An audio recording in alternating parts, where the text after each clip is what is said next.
Hello and welcome to Tinker's Table. Today I have a special guest with us, Gorth the Paladin.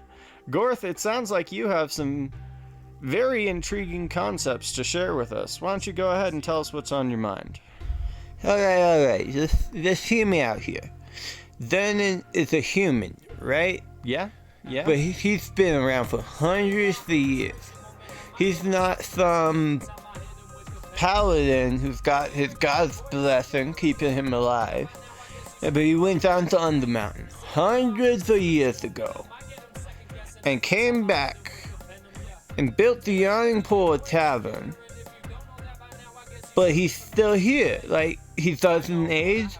Maybe he found some artifact down in Undermountain. But you know what I think? What I think is that Durnan is a doppelganger who has been slowly replacing the population of Waterdeep and all of the adventurers along the Sword Coast with changelings.